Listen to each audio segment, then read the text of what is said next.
नाबालिका बधू हत्या घटना रे जेल जाइछंती 5 जण अभियुक्त। सूचनायोग्य जे गत शनिवार दिन गंजाम जिला दिगपहंडी थाना भीष्मगिरी ग्राम रे जड़े नाबालिका बधू को हत्या करा जाइथिला।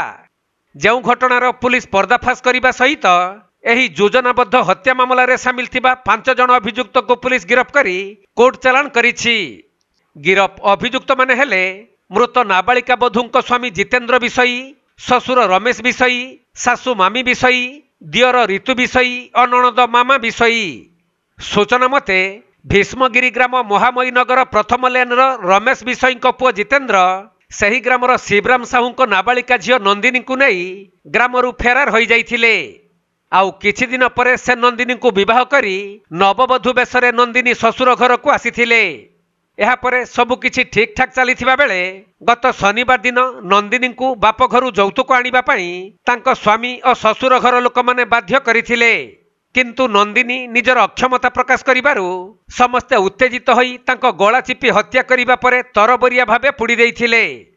जो घटना को ग्रामवासी और नंदिनी को बाप घर लोक माने संदेह करी दिगपहंडी थाना रे नंदिनी को बापा एतला देइथिले। तेणु पुलिस और साइंटिफिक टीम ग्राम श्मशान रे पहुंची मृतक नंदिनी को हाड़ और पाउंस जबत करथिले। एहा परे पुलिस स्वामी और ससुर को जेरा करिबारु सेमाने नाबालिका बहु नंदिनी को हत्या करिथिबा स्वीकार करथिले।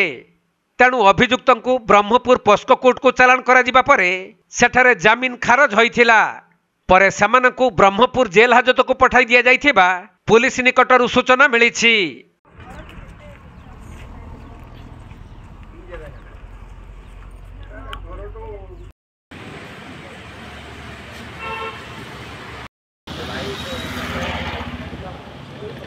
कलेक्शन करके देली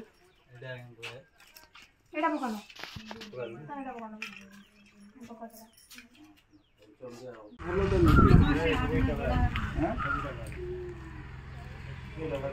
गंजाम जिला ब्रह्मपुर जगन्नाथ साहू रिपोर्ट कोणार्क लाइव।